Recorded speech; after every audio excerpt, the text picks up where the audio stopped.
शांताकारं भुजंगशयनं पद्मनाभं सुरेशं विश्वाधारं गगनसदृशं मेघवर्णं शुभांगं लक्ष्मीकान्तं कमलनयनं योगिभिर्ध्यानगम्यं वंदे विष्णुभवभयहरं सर्वलोकैकनाथं। मंगलम भगवान विष्णु मंगलम गरुड़ध्वज मंगलम पुंडरीकाक्ष मंगलाय तनोहरि। ओम नमो भगवते वासुदेवाय। आज का दिन आप सभी के लिए मंगलमय हो। आइए सुनते हैं सावन मास कथा का अध्याय 56। श्रीमद् भागवत महापुराण की कथा में श्री सुखदेव जी आगे कहते हैं, प्रिय परीक्षित, एक दिन सांब, प्रद्युम्न, चारुभानु और गद आदि यदुवंशी राजकुमार घूमने के लिए उपवन में गए। वहां बहुत देर तक खेल खेलते हुए उन्हें प्यास लगाई। अब वे इधर उधर जल की खोज करने लगे। वे एक कुएं के पास गए।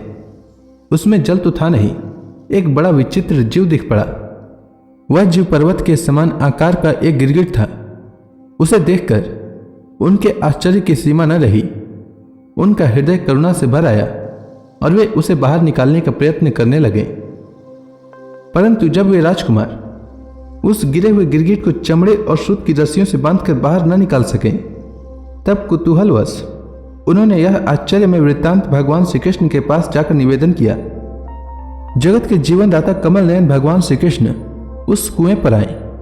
उसे देखकर उन्होंने बाएं हाथ से खेल खेल में अनायास ही उसको बाहर निकाल लिया। भगवान श्री कृष्ण के कर कमलों का स्पर्श होते ही उसका गिरगिट रुक जाता रहा और वह एक स्वर्गीय देवता के रूप में परिणत हो गया।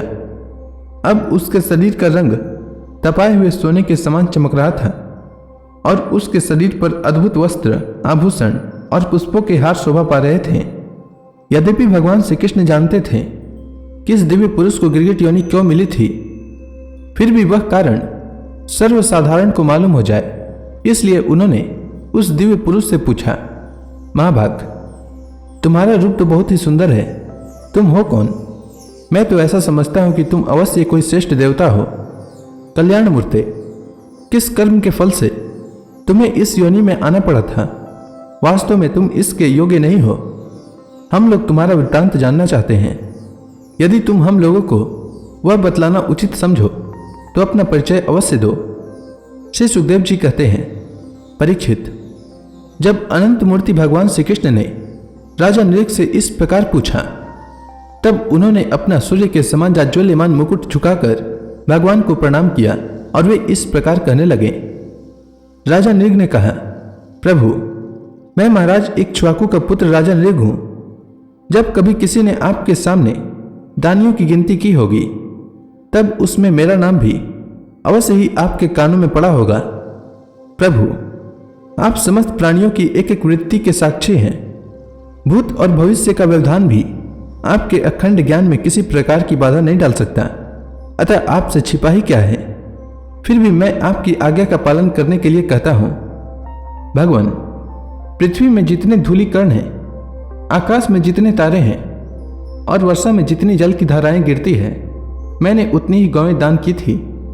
वे सभी गौएं दुधार, नौजवान, सीधी, सुंदर, सुलक्षणा और कपिला थी। उन्हें मैंने न्याय के धन से प्राप्त किया था। सबके साथ बछड़े थे। उनके सींगों में सोना मर दिया गया था और खुरों में चांदी। उन्हें वस्त्र, हार और गहनों से सजा दिया गया था। ऐसी गौएं मैंने दी थी। भगवान, मैंने युवावस्था से संपन्न श्रेष्ठ ब्राह्मण कुमारों को, जो सद्गुणी, शील संपन्न, कष्ट में पड़े हुए कुटुंब वाले, दंभ रहित तपस्वी, वेद पाठी, शिष्यों को विद्या दान करने वाले तथा सच्चरित्र होते वस्त्राभूषण से अलंकृत करता और उन गौओं का दान करता। इस प्रकार मैंने बहुत सी गौएं, पृथ्वी, सोना, घर, घोड़े, हाथी, दासियों के सहित कन्याएं, तीलों के पर्वत, चांदी, सया, वस्त्र, रत्न, गृह सामग्री और रथ आदि दान किए। अनेकों यज्ञ किए और बहुत से कुएं, बावली आदि बनवाए। एक दिन किसी अप्रतिग्रही तपस्वी ब्राह्मण की एक गाय बिछुड़कर मेरी गौ में आ मिली। मुझे इस बात का बिल्कुल पता न था, इसलिए मैंने अनजान में उसे किसी दूसरे ब्राह्मण को दान कर दिया। जब उस गाय को वे ब्राह्मण ले चले, तब उस गाय के असली स्वामी ने कहा, यह गौ मेरी है। दान ले जाने वाले ब्राह्मण ने कहा, यह तो मेरी है, क्योंकि राजा नृग ने मुझे इसका दान किया है। वे दोनों ब्राह्मण आपस में झगड़ते हुए अपनी अपनी बात कायम करने के लिए मेरे पास आए। एक ने कहा, यह गाय अभी अभी आपने मुझे दी है, और दूसरे ने कहा कि यदि ऐसी बात है तो तुमने मेरी गाय चुरा ली है। भगवान, उन दोनों ब्राह्मणों की बात सुनकर मेरा चित्त भ्रमित हो गया। मैंने धर्म संकट में पड़कर उन दोनों से बड़ी अनुनय विनय की और कहा कि मैं बदले में 1 लाख उत्तम गौएं दूंगा। आप लोग मुझे यह गाय दे दीजिए। मैं आप लोगों का सेवक हूं। मुझसे अनजाने में यह अपराध बन गया है। मुझ पर आप लोग कृपा कीजिए और मुझे इस घोर कष्ट से तथा घोर नरक से गिरने से बचा लीजिए। राजन, मैं इसके बदले में कुछ नहीं लूंगा। यह कहकर गाय का स्वामी चला गया। तुम इसके बदले में 1 लाख ही नहीं 10,000 गौएं और 2 तो भी मैं लेने वाला नहीं हूं। इस प्रकार कहकर दूसरा ब्राह्मण भी चला गया। देवाधिदेव जगदीश्वर, इसके बाद आयु समाप्त होने पर यमराज के दूत आए और मुझे यमपुरी ले गए। वहां यमराज ने मुझसे पूछा, राजन, तुम पहले अपने पाप का फल भोगना चाहते हो या पुण्य का? तुम्हारे दान और धर्म के फल स्वरूप तुम्हें ऐसा तेजस्वी लोक प्राप्त होने वाला है जिसकी कोई सीमा ही नहीं है। भगवान, तब मैंने यमराज से कहा, देव, पहले मैं अपने पाप का फल भोगना चाहता हूं। और उसी क्षण यमराज ने कहा, तुम गिर जाओ। उनके ऐसा कहते ही मैं वहां से गिरा, और गिरते ही समय मैंने देखा कि मैं गिरगिट हो गया हूं। प्रभु, मैं ब्राह्मणों का सेवक, उदार, दानी और आपका भक्त था। मुझे इस बात की उत्कट अभिलाषा थी कि किसी प्रकार आपके दर्शन हो जाएं। इस प्रकार आपकी कृपा से मेरे पूर्व जन्मों की स्मृति नष्ट हो गई। भगवान, आप परमात्मा हैं, बड़े बड़े शुद्ध हृदय योगेश्वर। उपनिषदों की दृष्टि से अपने हृदय में आपका ध्यान करते रहते हैं। इंद्रियातीत परमात्मन, साक्षात आप मेरे नेत्रों के सामने कैसे आ गए? क्योंकि मैं तो अनेक प्रकार के व्यसनों, दुखद कर्मों से फंसकर अंधा हो रहा था।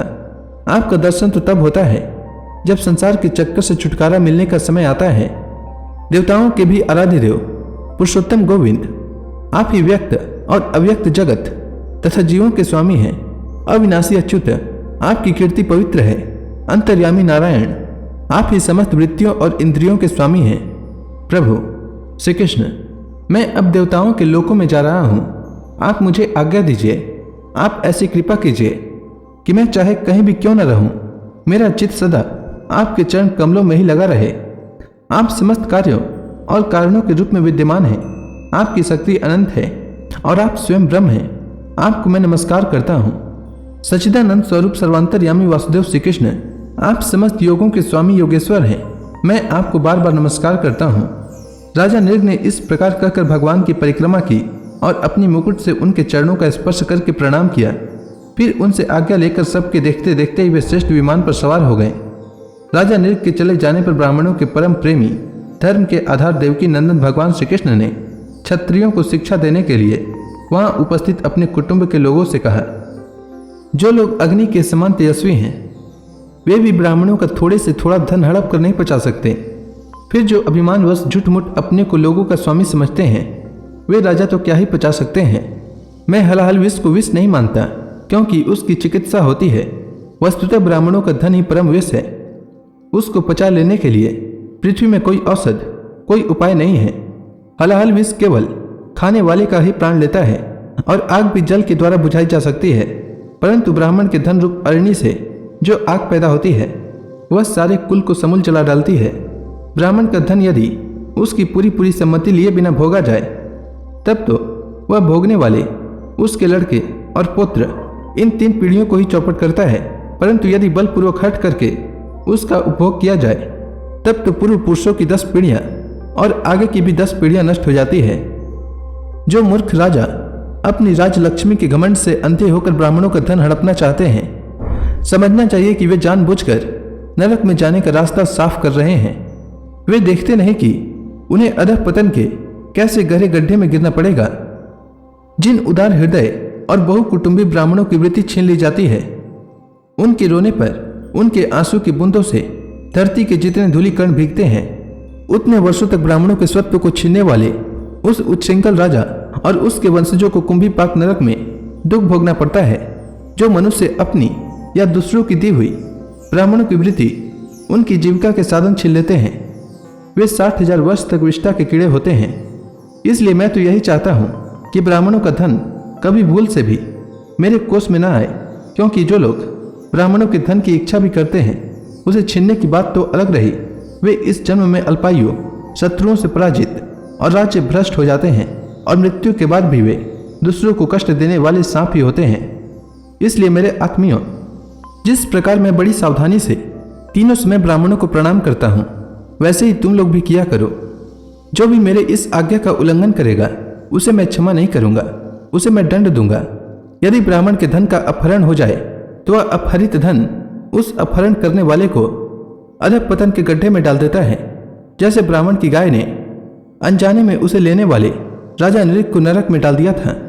परीक्षित, समस्त लोगों को पवित्र करने वाले भगवान श्री कृष्ण द्वारका वासियों को इस प्रकार उपदेश देकर अपने महल में चले गए। तो इसी के साथ यह अध्याय समाप्त हुआ। इसके आगे की कथा मैं कल के अध्याय में सुनाऊंगा। तब तक के लिए भगवान हरि का नाम लेते रहें। तो प्रेम से बोलिए भगवान विष्णु की जय, श्री कृष्ण भगवान की जय, समस्त देवी देवताओं की जय।